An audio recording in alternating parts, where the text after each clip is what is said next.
Welcome to this Autism Ontario webinar, Neurodiversity in the Workplace, Employee Rights, Employer Obligations, and Common Myths Debunked. With me on the desk today is Cheryl Wiles-P, who has the unique, opportunity, or either way, you're the first person who's been on the desk twice in one day, so this is our second webinar today, focused on employers. Thanks so much for being here, Cheryl. Thank you. Our first show was great, focused a lot more on families. Today we're going to be talking to employers. That's who we've invited to this webinar. Before we get started, I've always got a preamble if you've ever seen one of these before, and today's is just a little bit longer in that because we're talking about legal matters, it's important to note that we are not providing legal advice in the form of this presentation. And even though one of my big jobs here is to get you your questions answered, you submit them at any time using the Ask Question box. They come up to my iPad, and I'll aspire to get Cheryl to answer those questions. Within those questions, we're not going to be able to answer or provide legal advice. All we can do is share with you the information and educate and inform, as we always try and do. Throughout the presentation, I am going to be referencing some resources. Those resources are listed in the resource section, and they will help inform our conversation, allow you to dig deeper into any items that you may want to learn more about. And finally, if you have any questions, comments, or concerns about the technology, you can click on the help button and someone will assist you. Okay, with that out of the way, let me welcome Cheryl Purin from Purin Law. Can you talk a little bit about your firm off the bat and why you're here talking to us today about this subject? Absolutely. So our firm is a small legal firm. We specialize in the disability sector. So we work with individuals, families, and with employers in the disability sector. And so we have quite a bit of scope in terms of the disability issues that we deal with every day. We deal with individuals themselves, representing individuals themselves. We help their families, and we work with the not-for-profit agencies that support them. So we are sort of uniquely positioned to understand what the needs of people with disabilities are, with who are on the spectrum and so forth.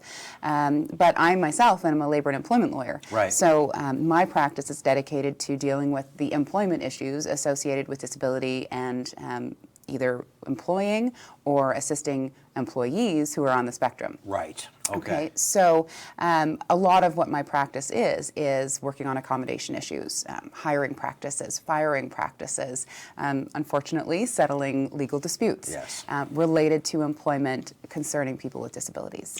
That is a very unique part of labor law. What brought you to this? What's your origin story? Yeah, so I did a lot of volunteering as a young person, particularly in the disability sector, and really felt a passion for it.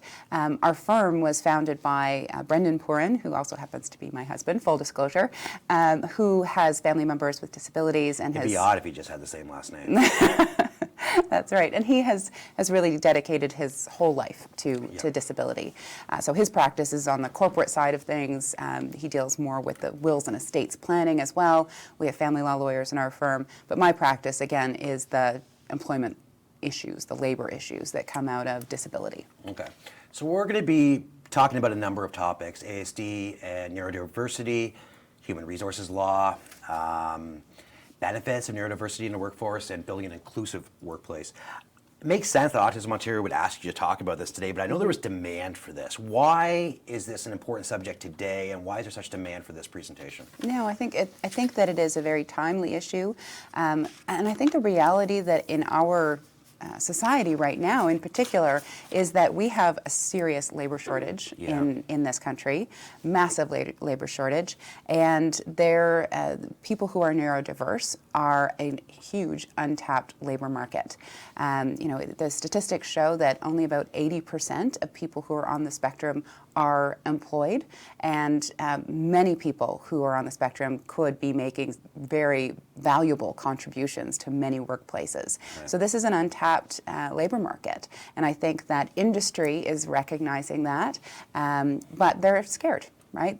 What you don't know is scary, and so they don't know how to interview. They don't know what the rules are. They don't know whether there is value there. And so what we're here today to talk about is absolutely there's value. You don't need to be scared. There's nothing to be scared of. Right. So we're going to debunk some of those myths that are really keeping people who quite rightly should be in the workplace out of the workplace. Okay. So we got to start off by setting a baseline and understanding what is neurodiversity, neurotypical, which we all think we are. How do you define it? Yeah, so the Autistic Self-Advocacy Network states that it's an umbrella term that encompasses neurocognitive differences such as autism, attention deficit hyperactivity disorder, dyslexia, Tourette syndrome, anxiety, obsessive compulsive disorder, broad spectrum of different neurological related disorders. Typically, the people who are neurodiverse either perceive or sense the world differently than, quote, normies, right? So neurodivergent individuals are those who have brain functions that, again, just differ neurologically from a neurotypical. Right, okay. And as it relates to ASD, for those who don't know? And of course, Autism Ontario knows. But this presentation is really focused on employers, giving employers some guidance and some a snapshot into what this really means. And ASD refers to autism spectrum disorder, or autism. It is a neurological or neurodevelopmental disorder that impacts brain development, and it causes many individuals to experience communications problems or differences, perhaps difficulty with social interaction, maybe a tendency to repeat certain specific patterns of behaviors and so on. But there's no one definition of a person with ASD. If you met one person with ASD, you met one person with ASD. Exactly. And that's a very common quote because everyone is so different on that spectrum. And you could have somebody ranging from a person who is extremely high functioning with really sort of genius level abilities to somebody who is much more compromised in terms of their ability to be independent in the community and so forth. And people all along that spectrum are capable of making a contribution in the workplace in different capacities. Right? We see that every day at Autism Ontario. What does a neurodiverse workplace look like? Like, what are we looking for? Yeah, so a neurodiverse workplace is a workplace that promotes and supports the presence of neurodiverse workers. So that's a place that is potentially going to be looking at stimulants in the workplace and being sensitive to the types of sensory challenges that might exist and builds a workplace that is conscious of that. And that is something that really all employers should be doing anyways, right? We have legislation here in Canada, in Ontario in particular, called the Accessibility for Ontarians with Disabilities Act. This legislation actually requires employers and businesses to create accessible workplaces. So this isn't about accommodation. This isn't about one worker needs X. This is about building an environment that is just sensitive to all, right? Because when we look at what an accessible workplace is, it's really an environment that benefits everyone. All of us could benefit from fewer, fluorescent lights, right? All of us could benefit from echoing offices, reduction in the sensory overload that can come from offices that are reverberating with sound. Scent sensitivities are things that are actually a distraction and can be irritating to more people than just people who are on the spectrum, right? So what we're really looking at is best practices for accessible workplaces for everyone is going to be a workplace that is conducive to neurodiversity as well. Yeah, 9 times out of 10, everything that I hear from your side of the desk here is something that works everywhere. We just amplify and break it down when we're speaking about those on the spectrum and neurodiverse. Okay, I love this format of presentation. I didn't ask for it, but I love it. Myths and debunking myths. So I thought all people on the spectrum were like the good doctor and atypical. Kind of white guys who do awesome stuff even though they're different, but that's not the case, is it? No, absolutely not. There is such a diversity even within the spectrum, right? And I think that that's, what is normal? right? I mean, I think that's I've asked that question many times here too. And I think that just like you and I are different, so is every person who's defined as being on the spectrum, right? There's no specific type or typical person on the spectrum. It does refer to a continuum, again, of capacity, of, and even in terms of capacity, somebody might be very high performing in, let's say, math, right? But they could have very different functionality in terms of communication skills or social skills, right? And you might be very strong in one area and not as strong in another, just the way you and I might be, right? So I think it's really important to understand that you might not know somebody has ASD or is on the spectrum just by looking at them. Certainly not. When you have a job applicant, you might not be able to tell right away or at all that the person has ASD, or you might think that you know, but you might not know, right? And so it's, again, this is why we're really looking at inclusive hiring practices being the norm, so that you don't have to tailor your hiring practices for each individual who comes through the door.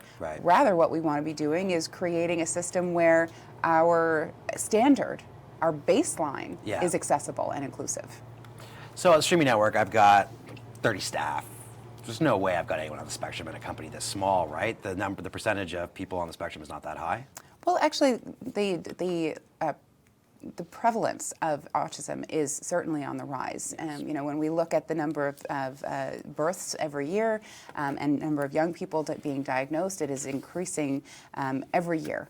And we don't know why that is. Science hasn't determined it, but certainly I think there is just a greater recognition of what and definition or diagnosis of what might otherwise have gone unnoticed or under the radar previously. The greater awareness in the community is resulting in a higher rate of diagnosis, but not necessarily because there's a higher actual incidence of the underlying situation or status as somebody on the spectrum. So that's part of it. But the other part is that, just because you don't think of yourself as necessarily being applicable to you, the reality is that, again, it's a huge untapped labor market. And again, and particularly in your line of work, you've got a lot of technology that you're dealing with and so on. There's absolutely people on the spectrum who could well already work for you, but also be an absolute asset for you if your practices are open enough. And I imagine they are. Of course they are. Yes, of course they are. I mean, I've been doing this on this desk for 7 or 8 years, so my awareness level is up. Yes, you probably are well aware. And I have recognized a number of people that I've worked with and in my personal life who I feel are on the spectrum. But something else interesting about it is, and I don't know how far back the work goes, I've only been involved with Autism Ontario for 7 or 8 years, but I mean, there's been a lot of a lot more in the way of not just the diagnoses occurring, but the transition services and prepping those on the spectrum for a productive life. So I got to imagine, meaning productive life, they always say productive life, but in the workforce and getting ready. So people who want to work, who maybe previously would not, and have taken steps throughout their life to be prepared to work regardless of where they are on the spectrum. So to your point, I think that it is an untapped labor market, and they do have, you brought it up once already, but they do have some valuable skills. What are some of the typical skills that you see? Yeah, so again, it's a spectrum, but there's many people on the spectrum who have very advanced mathematical, technological, or music skills. Those tend to be areas where we see people on the spectrum excelling. Intense interest and motivation, absolutely. Excellent concentration and focus. Strong visual acuity, so the ability to identify errors, mistakes, attention to detail is very, very strong. Perseverance in problem solving, just really drilling down into a problem and finding a way to fix it, right? There's a degree of drive there that I know myself as an employer, and I'm sure you've experienced, that's something that we're always looking for, right? Good rote and long-term memory of facts and so forth, always going to be there, statistics and that kind of thing. Adherence to rules, honesty and integrity, very, very common, of course. workforce, just like in the neurotypical population. Right. There's going to be a variance in that. Yep. But these are some of the things that certainly the employers that we've worked with have identified as being characteristics that many people who are on the spectrum may share. And assuming that, we're going to always, as employers, take advantage of the skills of our employees, you found some other benefits that go along with hiring those on the spectrum. Yeah, absolutely. Lower turnover rates. People who are on the spectrum, if they get a good job, they are accommodated appropriately. If necessary, there might be no accommodations needed. Right. But if they find a place where their skills are being used appropriately, they don't tend to move on the way that this generation perhaps does. Yep. This is a gig economy with people, high rates of turnover. Yep. I'm sure you've experienced it. And many of the employers we work with are constantly complaining about the fact that they will just finish training somebody up and off they go. They're on to the next best thing. Yep. Many people who are on the spectrum, if they find a job that works for them, are going to stick around. They're very, very loyal to that job. Again, it's partially about that intense focus, right, and dedication to solving a problem. And there is very often patterned behavior and so on. When they get in a good groove, and I'm I'm trying not to stereotype here, because again, well, you know what, I get that, we don't want to make stereotypes, but at the same time, you have a unique experience that most of us employers, we only have those few employees that we have interacted with, whereas you're seeing this on a much broader scale. So hopefully we're not offending anyone, but I think it's important to show what it is that you've seen. Yeah, that's right. And so there is that focus on their job, right? And they're putting their whole life into that. Yeah. And again, not to stereotype, but really we're just seeing that degree of focus and commitment and dedication to that job and to really giving it their all. Right. And that's something that many of my clients are complaining about in today's labor market. We see it every day. Yeah. Absenteeism tends to be lower, right? We do, again, because there is that focus, there is that dedication to the job, the absenteeism rates tend to be very low. Diverse workforces have a very strong cultural impact as well. And that's something that many employers might not understand. They might think that, people who are on the spectrum, they lack social skills, it's going to be disruptive or awkward, when in fact, when neurotypical employees see that they have an inclusive workforce and they sort of come together around supporting an employee who's on the spectrum, perhaps, they feel better about their own workforce and they think of their workforce and perhaps even themselves as being better people by virtue of working for an inclusive and neurodiverse in a neurodiverse environment. Right. So it's morally and ethically sort of the workplace morale itself is improved by an employer that is adopting practices that are inclusive. Right. Yeah. And then finally, that improved public perspective, same thing as with the last comment, except on a broader scale, is that you're not going to run around publishing, we hired Sam and Joe, and they have ASD. Yeah. Of course, that's not what's going to be an employer is going to do. However, they can promote themselves as inclusive. They can, speak to inclusivity rates, right, as opposed to disclosing any kind of individual identifying information. When we do RFPs or when we sign contracts with, major Canadian banks, governmental organizations, and the like, there is often, it started off with environmental was the first one that we had to sign, and now we're often seeing that we have to outline that we are an inclusive environment. They want to know they're working with companies that do this as well because it's important to them. So there's definitely an improved revenue opportunity, if not something public. Okay, but Cheryl, isn't it too costly to employ people on the spectrum? Well, you wouldn't believe that is actually a myth that is out there. Yeah. And it can easily be debunked, right? Very often people who are on the spectrum require no form of accommodation at all, right? And again, many of the forms of accommodation that are out there are actually just standard accessibility things that most employers should really have in place anyways. Or conveniences of a modern workforce, right? Exactly. Headphones, different lounge, like the way that we've structured our offices in the present work environment are based around some of these ideas anyways, even if they weren't done for inclusiveness. That's correct. So the whole idea is you're not just doing this because you have one worker who has ASD, you're doing this because it's better for all of your workers, right? So there may be cost associated with making your workplace more accessible, but that's a cost that is actually benefiting everyone. And if there is accommodation-related costs for a particular employee, most of those are going to be minor in nature when we're talking about ASD, right? Because we're not, and not to say that hiring people with physical disabilities is any less important. But when we're talking about ASD, very often we're not talking about large-scale revamping, construction projects or very expensive equipment or anything like that. Hours of work might not necessarily need to be changed. What we're typically dealing with is making sure that sensory stimulation is perhaps addressed, bundling of certain types of tasks and activities that perhaps this person is able to do at 10 times the speed that any other worker might be able to do, which actually is going to be a cost savings for many employers, right? And it's just, not necessarily any kind of investment being needed beyond maybe rethinking how we have structured certain work projects, right? It's perhaps rethinking the way things have always been done. That's not a reason to continue to do them in that way. Right. There might be a much more efficient, cost-saving method of doing something that would allow a person with ASD who's on the spectrum to absolutely shine.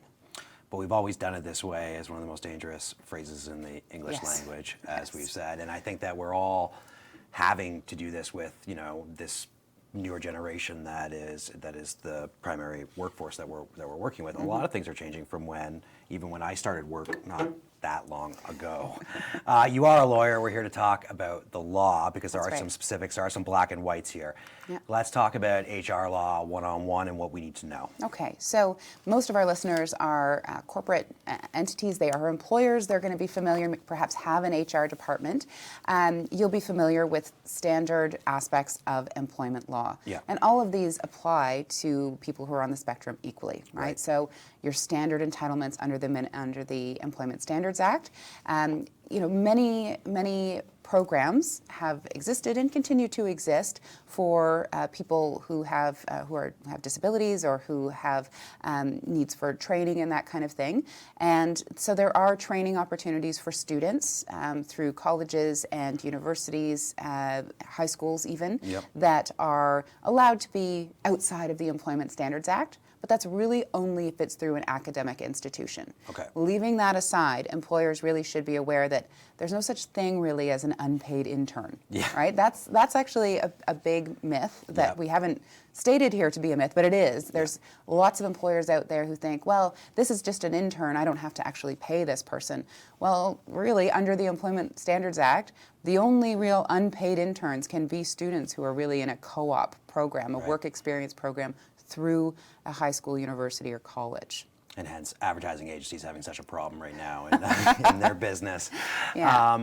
Most people you're right, on this webinar are employers, and they have human resources department. We do have some individuals on the spectrum of working age who are here, and I just want to point out that Cheryl's put together a list of really great resources that you can find in the resource section that allows you to dive in on some of these, ESA or employment standards, things you might be hearing for the first time on this webinar. There are government links, and I think that if you do look at the Ministry of Labor links or the ESA links, what you're going to find is a great deal of comfort in what's already been part of labor legislation for some time. That's right. That's right. I think I interrupted you. I'm not sure. No. So there's a bunch of other types of legislation that are out there to not only protect people who are on the spectrum and other employees, but also to set health and safety standards for workplaces that, again, these apply equally to workers with and without disabilities. The Occupational Health and Safety Act is one of them.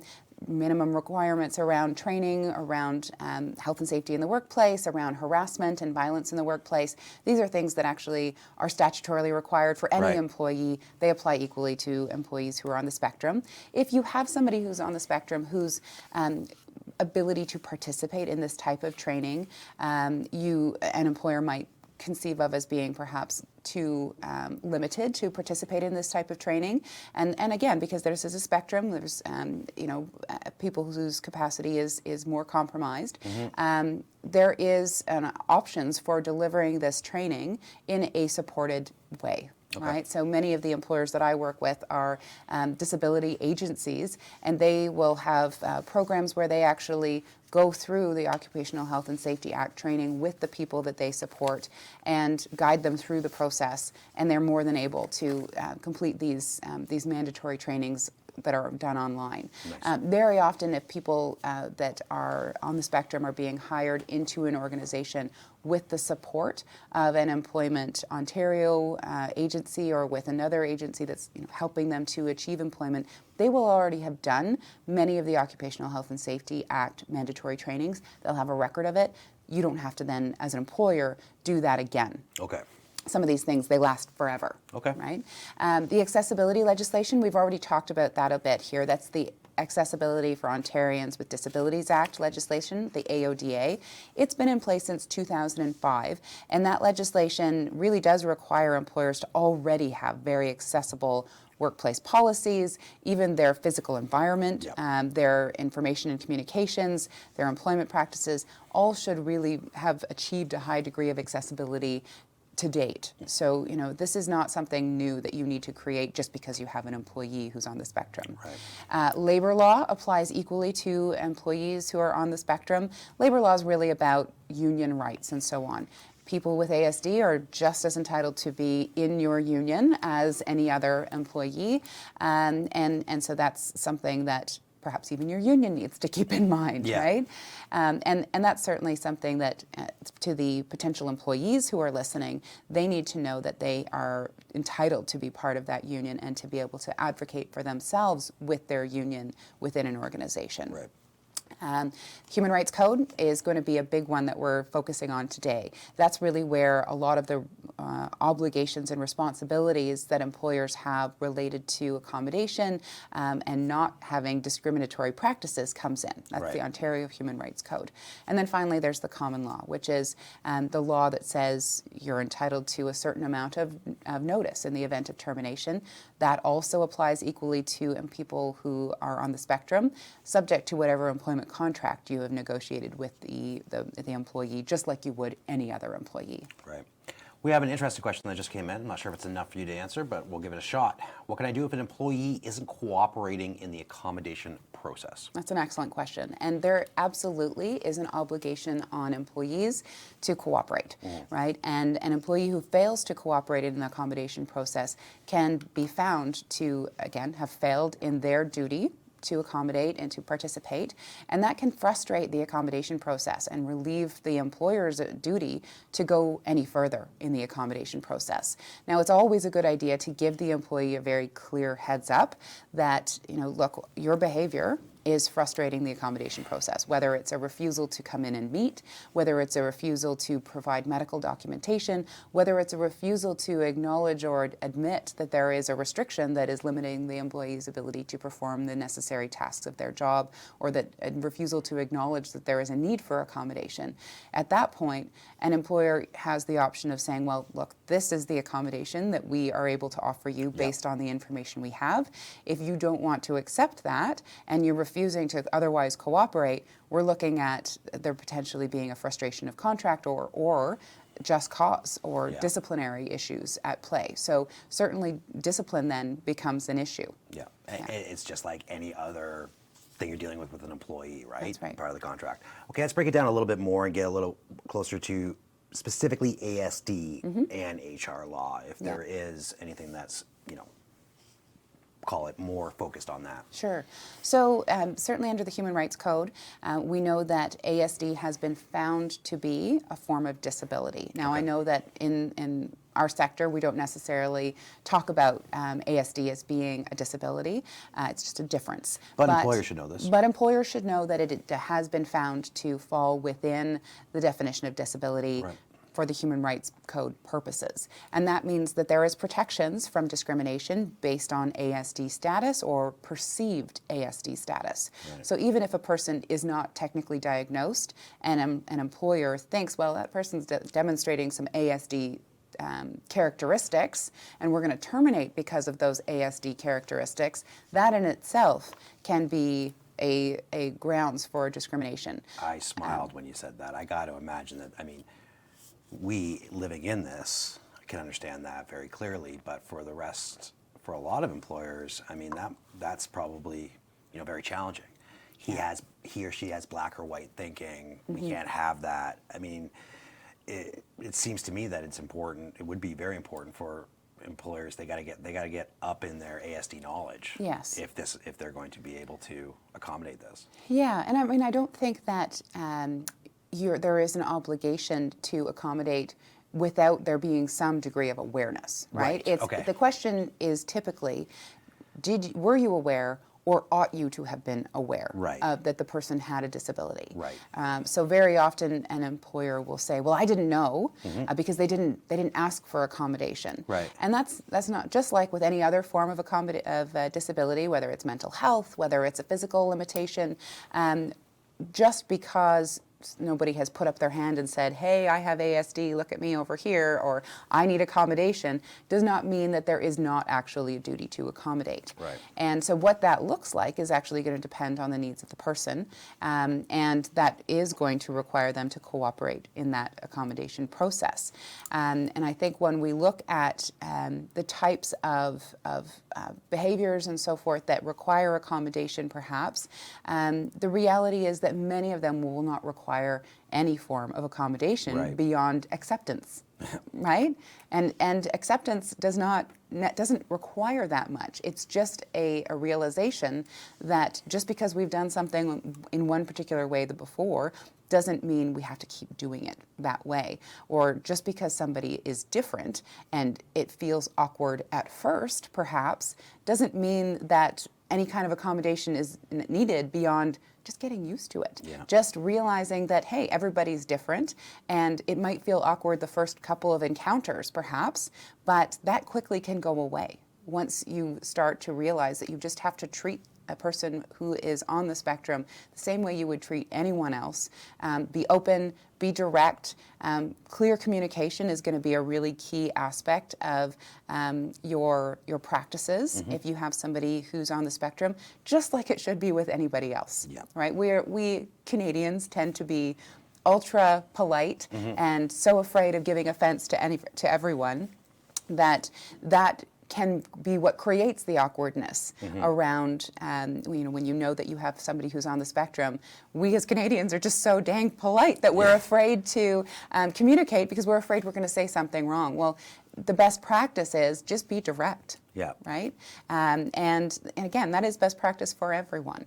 And it doesn't require a lot in the way of accommodation. It just requires being open to learning about how to communicate and be that direct with a person who's on the spectrum in your workforce.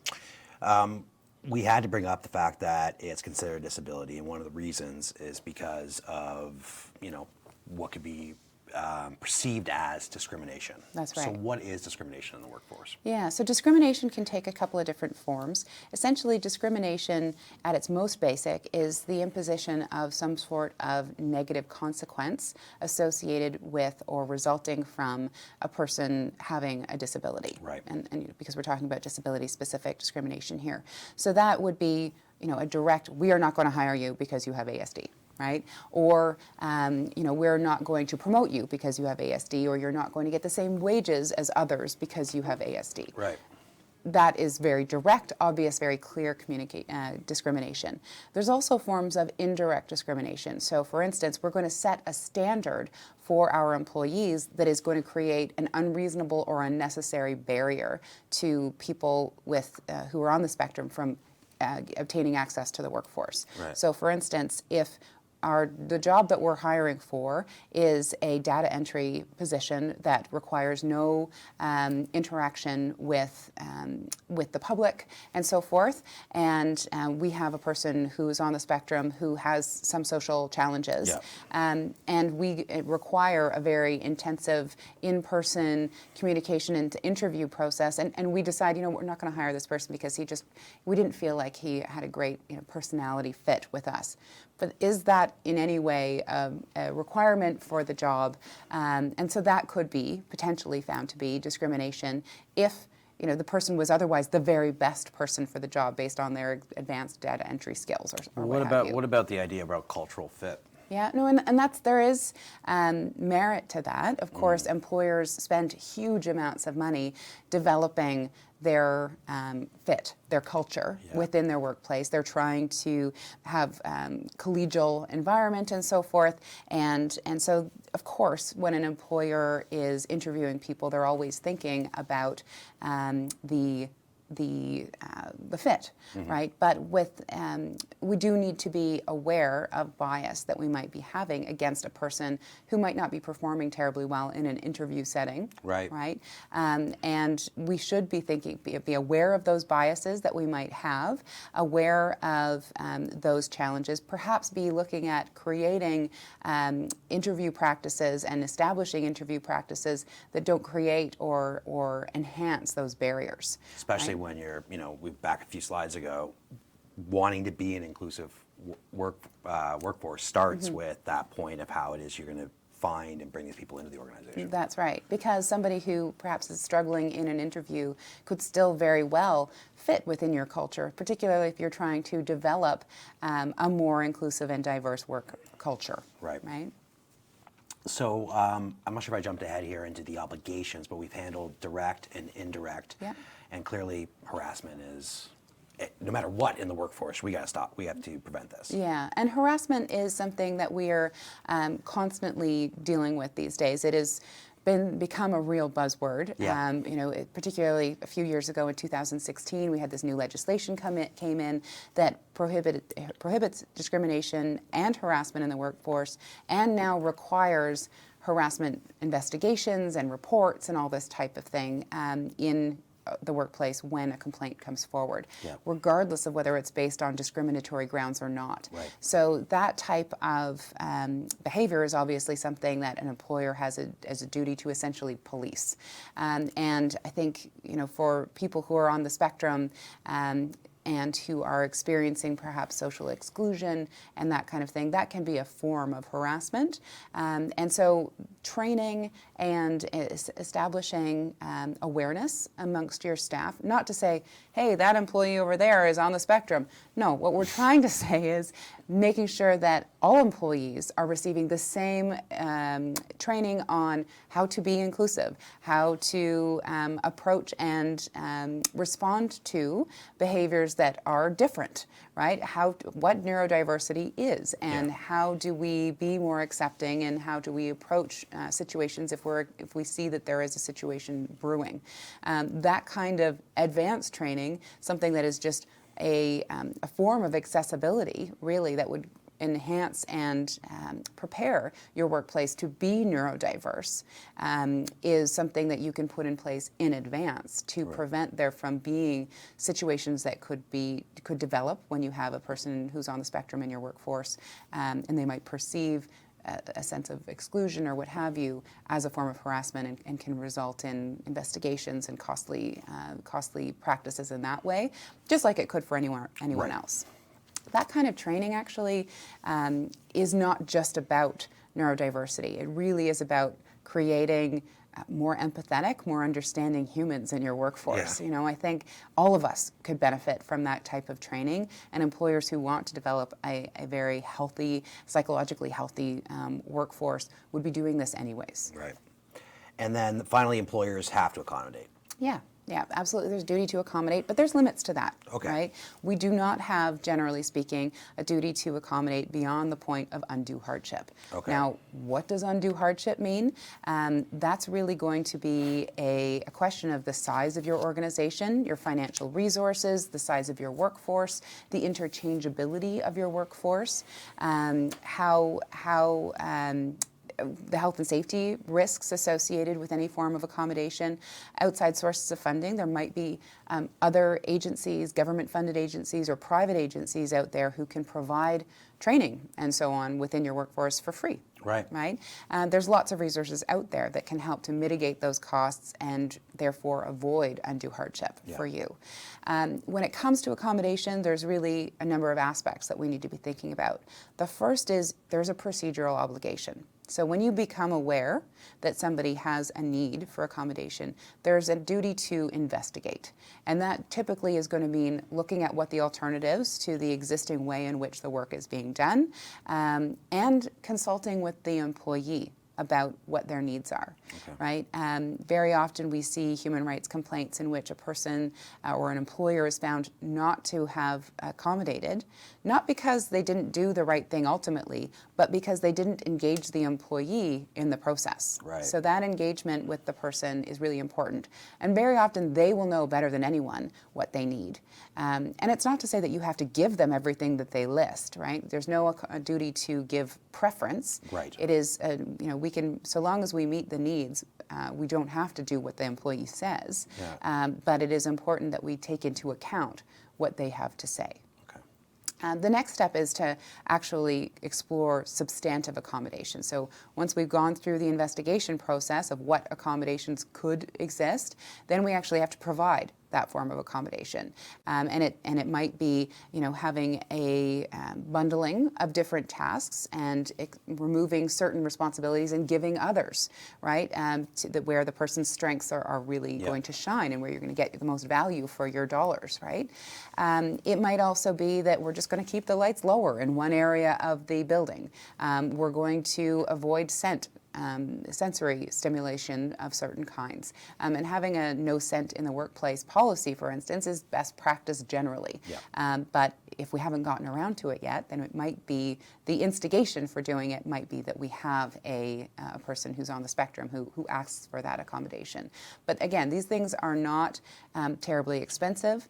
They're typically not going to raise to the level of undue hardship. On the other hand, if you are an employer that has 2 employees and there's no way that of debundling tasks, at that point, undue hardship is going to be easier to establish. Right. Employers who only have 1 or 2 or very few staff and are not, big companies with lots of options are not going to have the same degree of obligation. If it comes to needing to soundproof a room, a small employer is not going to have the obligation to do that typically if it's going to be very costly financially speaking. Got a couple questions here. One of which is, what are some examples of medical information that employer can, if any, ask the employee for at that point where they're disclosing? So if an employee comes forward and says, I have ASD, I need this and that form of accommodation, an employer is generally permitted to ask for a medical documentation that speaks to not diagnosis, right? So an employer wouldn't be able to say, prove to me that you have ASD, right? No, it's going to be, tell me what your restrictions and limitations are. Right. What is your prognosis for being able to perform the bona fide requirements of your job with or without accommodation? And so typically what we're looking for in that case is list what your cognitive or mental restrictions are, and typically it's a mental demands analysis of the particular job that we're going to be turning to, and then asking for a doctor or a medical practitioner to provide a functional abilities form for not only the mental but also the physical side of things, because we're not talking about how many pounds can you lift, but we are talking about how many, what kind of light might be too stimulating and so on. So getting a doctor to provide that and confirm that is something that an employer is typically entitled to ask for. The next question we have here, how do I help advocate for my ASD staff to the public? I don't want to make my staff uncomfortable, but I also don't want them to feel as though they need to tolerate the public discriminating against them. That's an interesting and challenging question, but I think having very clear promotion of neurodiversity in the workforce within your organization is going to be key. Yeah. Having policies and statements on your website about accessibility and inclusion, advertising yourself as an inclusive employer supporting neurodiversity in the workforce can be a bit of a cue to the general public and your customer base that, hey, maybe that might be what's going on here. Yeah. If they're struggling with perhaps an awkward social interaction in the client service system or what have you. It's really going to depend on the nature of your business. Right. If you're public facing, obviously your options for promoting your internal practices and so on is going to be maybe about putting up posters in your workforce about and it's really self-promotion too. Yeah, right. We've seen it in fast food early on and. Yeah, and I think it's really going to depend on the nature of your business, what you're going to be able to do. Obviously, no arrows pointing at the person who is on the spectrum, right. but having just a very clear generalized support for neurodiversity is going to be a good step to cueing the public as to the fact that is perhaps what's happening in your workforce. Generally speaking, it should be the first time the public's seeing it. No, right. The hope is that we're becoming more aware, sensitive, and accepting as a people. The other piece is around how do you respond if there's a negative interaction brewing?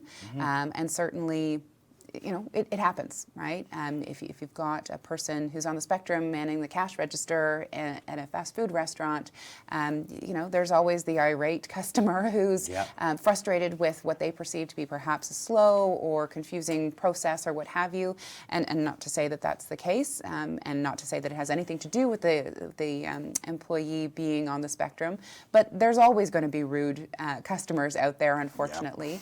And I think making sure that we are clear with our staff that they don't have to put up with that they have options. And it's not necessarily to be rude back or to abandon your shift or what have you, but it's arming and equipping our staff with what do I do in this situation? And practically speaking, from what we can see, is that people who are on the spectrum really have been very good at following those types of prescribed processes. Yeah. When we give the tool, it is used, right? And I think that's it's preparation as opposed to reactive approaches. Right.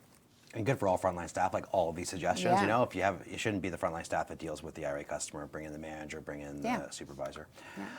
Okay, Cheryl, but if an employee doesn't ask me for an accommodation as an employer, I'm off the hook, right? Yeah, so that's again a common myth is that, well, they didn't tell me, therefore I don't have to do anything. Right.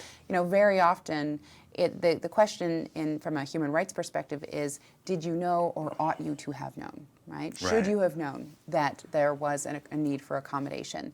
And there is perhaps a duty to inquire. Right? If we see somebody struggling, if we see that the types of commonly associated neurological characteristics are being demonstrated by an employee, we're not going to go up and say, hey, are you on the spectrum? But we might say, hey, I noticed that you're struggling a little bit with this or that.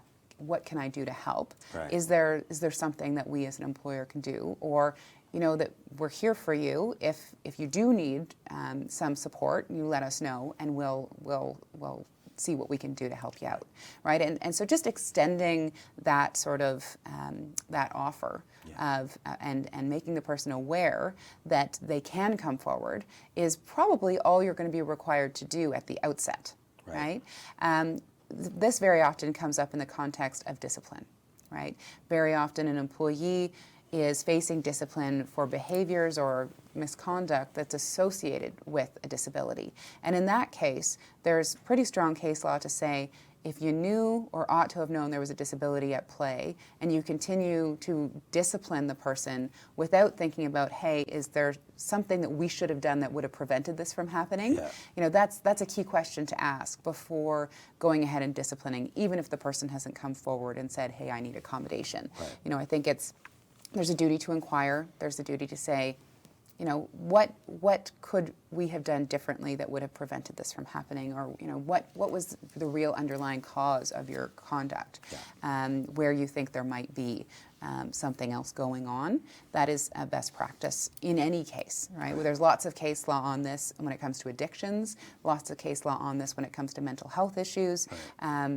Asking the question where there is reason to ask. Right. Duty to inquire does exist, and so best practice is to make that inquiry if you think that there's something going on. Part of a lot of management handbooks too, right? Ask the question before you get into, is there something going on that's causing this to occur? Is there something I should know about what's going on? And if the person says no, then you're not entirely off the hook, but you can move forward under the guise of, okay, well then this is now, if you're telling me you don't need anything and there's no reason why you did this, I have no choice but to discipline at that point, right? You've taken enough steps if they're not going to work with you, just like in the accommodation section. That's right. Okay, but you've already said, right, Cheryl, employers don't have to accommodate people on the spectrum if it costs more, right? Yeah. There is a duty to accommodate up to the point of undue hardship. Right. And we've talked a little bit about what undue hardship looks like. Yep. And again, it is going to be a higher threshold for large employers with lots of staff who are well equipped financially, right? At the end of the day, what does that mean? Well, we're not going to, even the most well-funded employer is generally not going to be required to double staff. And what do I mean by that? Essentially having 2 employees do the work of 1 employee. Because someone is on the spectrum or a disability. Yeah, unless of course we're paying them half the rate. Right. So long as it's more than the minimum wage, right? So we're not going to be required to put up with essentially having to double staff in order to get the work done, right? There does need to be value coming out of the work. We don't have to make work, is very clear coming out of the human rights legislation. Okay. Employers will be required to change the requirements of a job to suit an employee on the spectrum. So there certainly could be a requirement to look at the option of bundling tasks and that kind of thing. But the ultimate rule is that we don't have an obligation to fundamentally change the nature of the work. Right? If the job is, I'll give you an example of a case that happened recently. Now, there's not a whole lot in the way of case law around ASD in the workplace specifically, but this is an example of an employee. It was a Bentley luggage case. Yeah. This is the Bentley stores that you see in the mall. So this was a case that involved a worker who had an injury, and her Bentley is structured so there's all these bags way up high, and her restrictions said that she couldn't reach up there. And so when they started talking to her about accommodations, her proposed methods of accommodation were, when a client comes in or a customer comes in and they want to see one of those bags up there, I'll tell them to come back later when somebody else is on duty.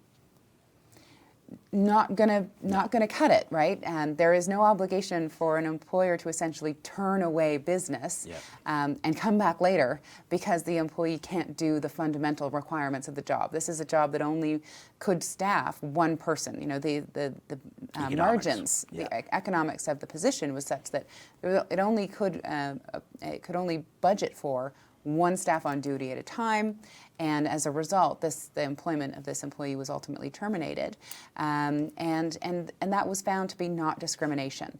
And it's the same thing goes here, right? The job that the person is hired to do, those fundamental tasks associated with that job still have to get done, right?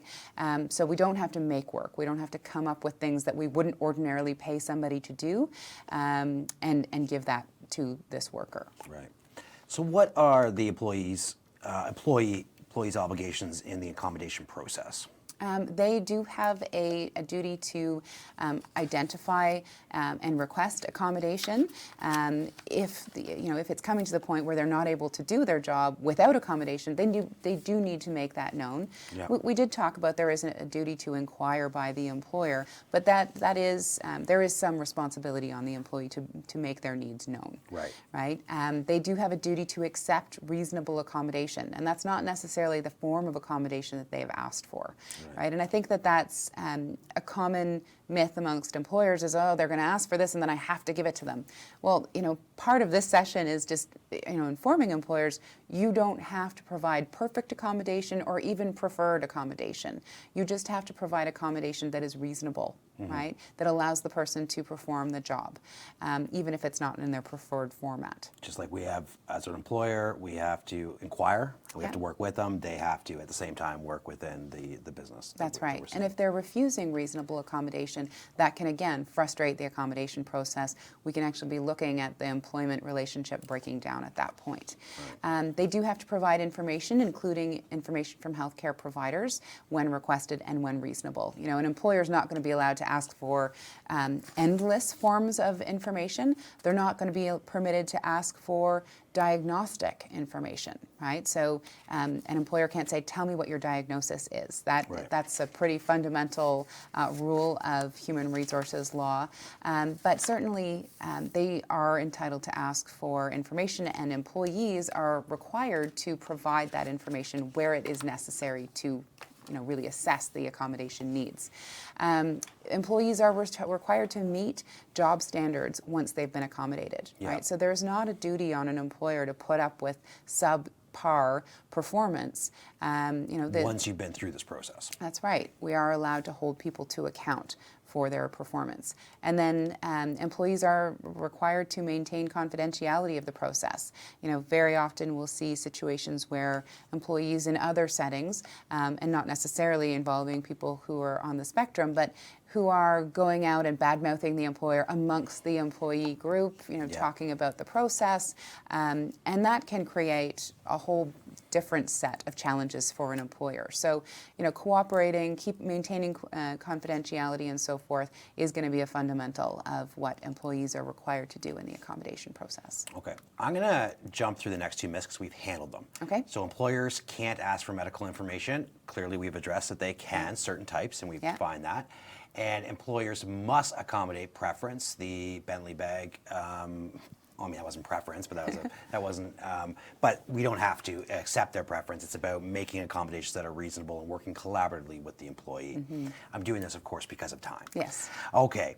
Overcoming barriers in the workplace. This is something that I want to make sure that we got to. So there's a myth. People on the spectrum don't apply for jobs with my company because they don't want to work. Yeah, I think we can all acknowledge that is absolutely false. Right. People absolutely do want to work, and again, it's an untapped labor market where people are being kept out of the labor market or out of work because of barriers to just making their way through the job application process, right? And that can take a bunch of different forms, right? What we're talking about is perhaps technological barriers. We could be talking about interview techniques and styles that are creating barriers, biases amongst the interviewers. All of these things can be barriers that can be addressed quite easily and with little cost by an employer. And then that opens up that huge labor market that we talked about. But people on the spectrum don't make good candidates. And that's a common misconception that is based in that sort of perception that people who are on the spectrum have poor social skills or limited communication skills and so on. And I think there is some anecdotal evidence to suggest that there are social challenges and so on, and that does create a barrier. But that doesn't mean they are not a good candidate, right? It's about the barriers in the interview process itself, and that if those barriers were removed, if the process itself was more accessible and inclusive, then those strong candidacy skills and attributes that these candidates have would make them very good candidates for the job itself. Right. But very often what we're seeing and assessing in an interview setting or in the job recruitment process are not the skills of the job that we're hiring for. Yeah. Right? So we should really be crafting our hiring process to the skills that we're looking for, to the things that we actually need in our workers for particular jobs. And that would allow us to make it more accessible and allow us to recognize the good candidates that are out there. employers who decide they're going to hire neurodivergent, those on the spectrum, they just have to accept lower standards for performance, right? Absolutely not. So, and that is a critical factor here. What we're talking about is that we're not looking at accepting lower standards. What we're actually looking at is perhaps getting better standards Right. of performance from people who have really exceptional talents that are untapped. Yeah. Right. So there's that aspect to the picture.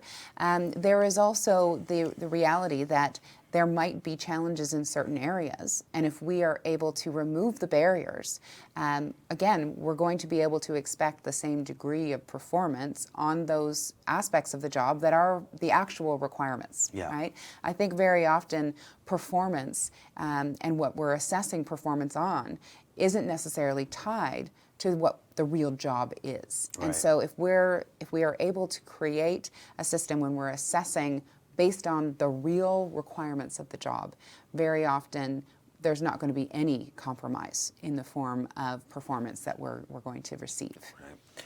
We've talked about a lot of these, but in your mind, let's finish off by talking about building that inclusive workplace for everybody. Yeah, and like we've been saying throughout, what we're really trying to accomplish here is achieving that true accessibility and an inclusive workforce that is not just about neurodiversity. It's about making things more accessible for people with mental health issues, for people who are on the spectrum, and just for everyone. Right. So what are some of those inclusive hiring practices? Well, we can, in order to be able to tap that untapped labor market, what we want to start off by is consider partnering with organizations that pair employees with people on the spectrum. There's a host of organizations out there that do this. Many of our clients are performing these types of services, and they actually provide a bunch of free orientation and job coaching and support that goes along with that to make sure that this is a placement, a job, a hiring that is really going to work, right? And that it's going to stick, and you're going to get the benefit of that low turnover rates, low absenteeism rates, very high performance, high focus, high dedication, loyalty, and so forth that we talked about as being some of the strong positive characteristics of people on the spectrum, right? So again, their partners are out there. If you reach out to Autism Ontario, they can absolutely hook you up. There are just so many agencies out there wanting to do this. Some of the other tasks and things we can do to build more inclusive hiring practices would be around being aware of bias and, again, looking to sculpt and shape your hiring, interviewing process and so on to be more accessible generally, right? And be more tailored to what you're really trying to assess for. Mm-hmm. So this slide that you see on your screen is about enhancing inclusion on the job. So once people have already gotten into the workforce, what can we do to make sure that the environment that people are employed in is more inclusive? Well, first we want to consider our culture, and introducing sensitivity training is just a best practice in general, right? And this doesn't, again, have to be specific to neurodiversity, but this can be one aspect of a broader training on sensitivity around a wide variety of differences in the workplace, like just being more inclusive of difference. And that does just build a better workplace all around. Some of the other things you'll see on the screen here, providing clear expectations and concise and specific instructions to workers who have either self-identified or who perhaps are suspected to be on the spectrum. Those are just basic ways of dealing directly with employees that are going to make it easier for them to meet your expectations and to perform to the standards you've established. Mm-hmm. Some of the other things, job coaching and monitoring, that can be internal, right? If you have a mentoring process that exists for all of employees or for certain employees, all the better. But there's lots of resources externally too that are free and are coming from the community that can help you make sure that your workers are going to be successful. Providing sensitive but direct feedback is a best practice for all employees, being direct and honest and open as possible. And then finally, support in stressful situations and when introducing change. These are times when people who are on the spectrum can experience challenges, and just being prepared for that and knowing, making sure your managers are aware through that sensitivity training that they really should be taking advanced steps, preparatory work, just to reach out, provide that support in advance, and that can help to alleviate and prevent any disruption from actually occurring. Right. We've talked about all these points about different things that can help make an inclusive workforce as far as stimulus goes. But before we leave today, because we have reached the end of our time, is there anything that you want to ensure that employers today hear from you, like a moment of Zen, your final parting thought for them? Well, I guess what I would say is that including people who are on the spectrum in your workforce does not have to be expensive. It does not have to mean that you're making broad changes to the way that you do things. Very often, very small changes in how you organize your workforce or how you speak even in your workforce and how you train your employees can have dramatic impact, not only for people who are on the spectrum, but for your workforce as a whole. I can't say enough how the changes, the small changes that we've just talked about today can benefit everyone. Right. Yeah, and I think that's my sort of takeaway from all of this, and certainly I know that many of our clients, the agencies and employers that we work with, have seen the value that can come from including people who are on the spectrum in their workforce, not only for those folks, but for their employees, for their customers, for their organization as a whole.